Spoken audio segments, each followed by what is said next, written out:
ang relasyon sa simbahan, estado o ang politika. Ang labing importanteng mga hinungdan ngano ang simbahan adunay misyon diha sa politika mao ang mosunod. Una, tungod kay ang politika adunay bahin nga moral. Ang politika usa ka kalihukan sa tao, mahimong makadaot o makayo kini sa tao, mahimo nga magtultol kini sa tao ngadto sa grasya o sa sala. Ikaduha, tungod kay ang ebanghelyo ug ang gingharian sa Dios nagtawag sa simbahan ngadto sa pagpangilabot sa politika. Ang pagsangyaw sa ebanghelyo sa tanang kabuhatan naglangkob usab sa pagsangyaw niini diha sa kalibutan sa politika. Labi na nga diha sa sentro sa misyon ni Jesus mao ang pagsangyaw sa gingharian sa Dios. Apan ang pagsangyaw sa gingharian sa Dios nagtawag kanato sa paghinulsol ug pagbag-o. Marcos kapitulo 1 bersikulo 15. Kining pagtawag sa pagbag-o gimantala usab ngadto sa natad sa politika. Ikatulo, tungod kay ang misyon sa simbahan nga mao ang kaluwasan sa tibok tao naglambigit usab sa politikanhong bahin sa kinabuhi. Ang kaluwasan sa tao naglangkob sa kanatibuk-an siyang pagkatao, kalag ug lawas, espiritual ug material. Mao kini ang hinungdan ngano nga si Jesus wala lamang nagpasaylo sa mga sala apan nag-ay usab sa mga masakiton. Ang simbahan kinahanglan magdala usab sa makaayong grasya sa kaluwasan ngadto sa material, apil na ang politikal nga bahin sa kinabuhi. Ang laing hinungdan mao nga ang kaluwasan sa tao, kaluwasan gikan sa personal o katalingbanong sala. Nasad kita nga sanatad sa politika ana ang dagha mga katalingbanong sala sama sa graft and corruption, hugaw nga pamulitika sa guns, goons and gold, pagpangilad o pagpalusot-lusot, pamulitika nga hinakog.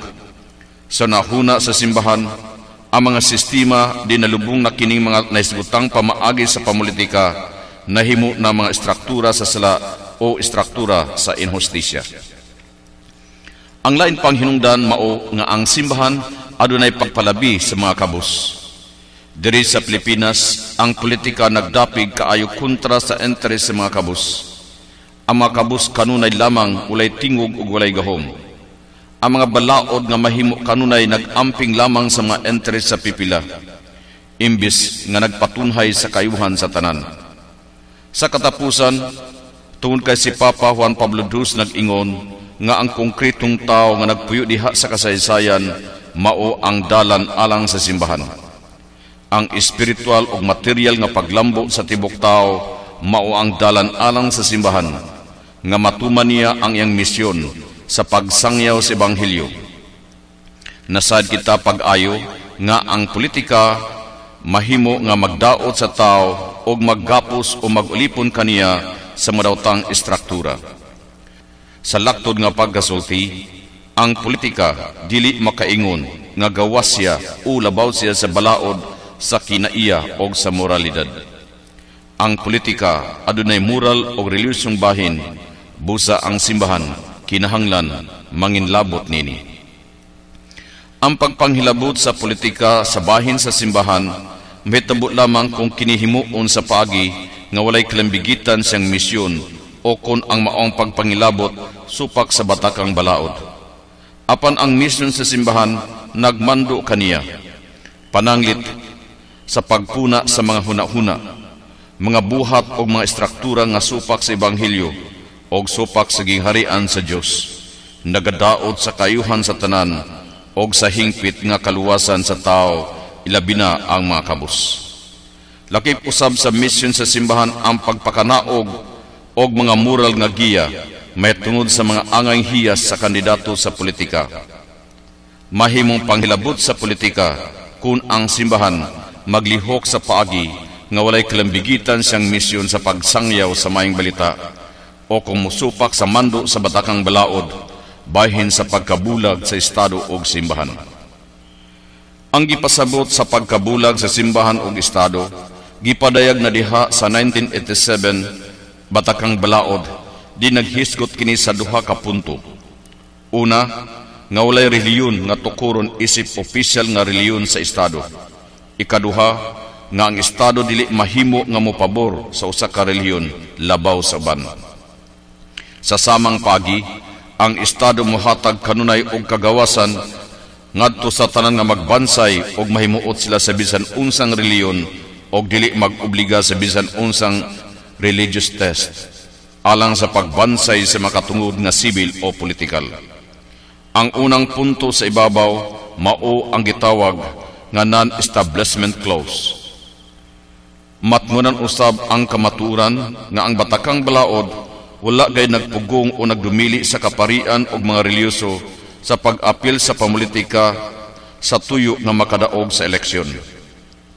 Ang nagdumili kanila sa pag-apil sa politika sama niini mao ang balaod mismo sa simbahan og ang traditional nga kinaadman.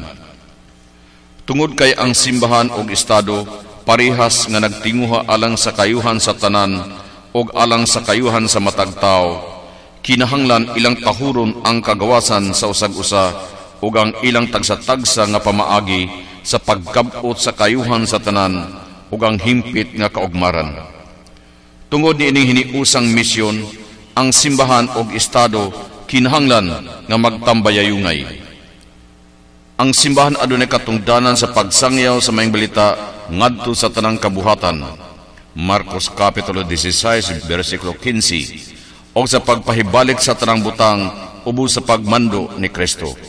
Episo Kapitulo 1, versikulo 10. Nagpasabot kini nga ang ebanghelyo kinahanglan magtandog o malamdag sa tanang ang sa kinabuhi o sa tanang hutong sa katawhan. Lakip na ang bahin sa politika. Sa pagkatinuod, katungdanan sa matag Kristiyano ang pagbag-o sa politika pinasikad sa ebanghelyo. Ang relasyon sa simbahan ngadto sa estado gihulagway sa makabispuhan nga kritikal nga pagtinabangay o kritikal nga panaglambigit. Nagpasabot kini nga ang simbahan nakighiusa sa estado sa pagpatunhay sa kayuhan sa tanan. Pagtinabangay, pakiglambigit, positibong pagsuporta, kinahanglan ihatag sa simbahan ngadto sa bisan unsang lihok sa estado alang sa kayuhan sa tanan pinasikad sa ebanghelyo. Apan ang simbahan kinahanglan magmabinantayon diha siyang pagtabang, kinahanglan nga sawayon niya kadto mga lihok nga supak sa ebanghelyo. Ang simbahan nagatampo ngadto sa natad sa politika siyang panlantaw sa dignidad sa tao nga gipadayag sa iyang kinatibuk-an diha sa pulong nga nagpakatao. Ang maong panglantaw naglangkob sa kamaturan nga ang tao gihimo sama sa dagway sa Dios og adunay padulngan nga kalipay nga walay katapusan uban sa Dios. Nga human siya makasala, giluwas siya sa Dios og nagkinahanglan sa panabang sa Dios nung grasya aron maluwas siya. Nga si Kristo Dios nga nagpakatao kinsa nagpadayag pinaagi siyang kinabuhi sa unsang paagi ang tao mabuhi og mag-alagad. Nga ang parihas nga dignidad sa tao nagahiusa kanila ngadto sa paghinigugmaay, hustisya og pagpangalagad. Ang panaglambigit usa ka moral og sosyal nga hiya sa tao. Dili lamang kini pagbati sa kaluoy o maayong kabuboton o taphaw nga panaghiusa. Hinunua, hugot og malungtaron kini nga paghukom sa paghatag sa kagalingon alang sa kayuhan sa tanan. Sa ato pa ngadto sa kayuhan sa tanan tao o sa matag tao tungod kay responsable kini alang sa tanan. Nagalangkob kini sa gugma alang sa pagdapig sa mga kabus, busa pakiglambigit ngadto sa mga kabus. Tahas kini sa pagkabot sa hustisya sosyal, kaugmaran ug kalinaw, ug ang pagkabot nini sa malinawong paagi ug pagtahod sa makatungod sa tao. Ang panaglambigit nagalangkob sa panaglambigit sa mga nasod. Ang matag katalingban nanginahanglan og awtoridad nga magdumala kaniya. Kinahanglan kini alang sa kayuhan sa tanan og sa kiusahan sa estado. Ang moralidad nagmando sa pagsunod sa awtoridad o gikan kini sa Dios. kinahanglan tahuron og sundon ang awtoridad nga natukod sa legal nga paagi og nagtuman siyang katungdanan sumala sa gitugyan kaniya nga gahom og sumala sa moralidad.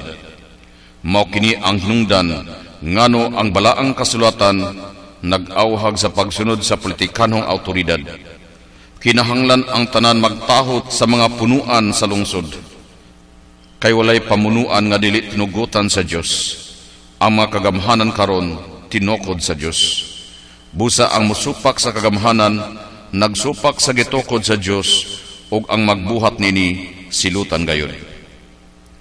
Ang atong reference, Roma Kapitulo 13 versikulo 1 hangtod 2, Pedro Kapitulo 2 versikulo 13 hangtod 17. Ang mga lungsuranon minanduan silang konsensya, kinahanglan mosunod sa politikanong awtoridad, apan dili sila obligado kung ang gimando kanila daotan sumala sa moralidad. Ang politikanong gahom dili mahimo nga gamiton supak sa balaod sa moralidad.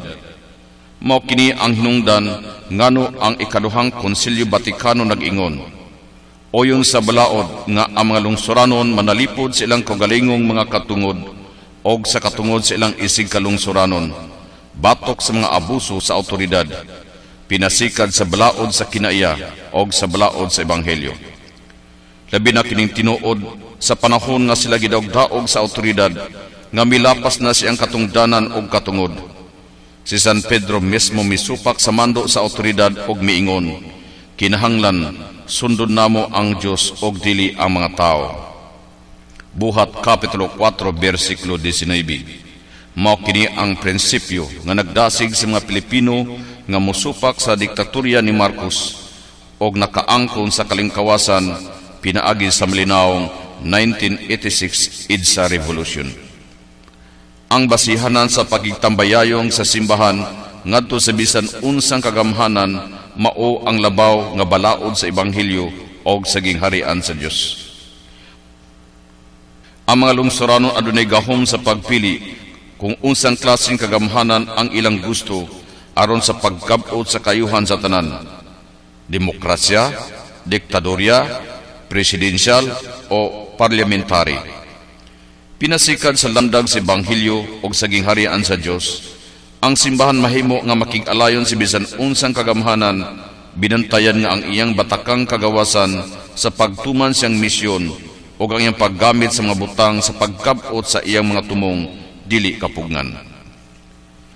Alang sa kugmaran sa tibok tao o sa tarang tao, ang simbahan nang hinaot nga ang politika magtukod og mga istruktura sa pagsalmot o pag-ambit sa katungdanan. Din ang kagawasan o mga pangandoy sa matag tao kahatagan sa hustong higayon nga mulambo o mutubo. Pananglitan ang simbahan nagpaabot nga ang mga sosyal o ekonomikanhong inhustisya mawala o labing minos mukunhod. Magpaabot ang simbahan nga ang mga pamaagi sa eleksyon mahimong balansi, katuuhan o magpadayag gayud sa pagbuot sa katawhan. Busa ang politika kinahanglan dili mahimong gamit sa pipila ka tawo lamang alang sa pagkabot sa ila lamang kaugalingong interes.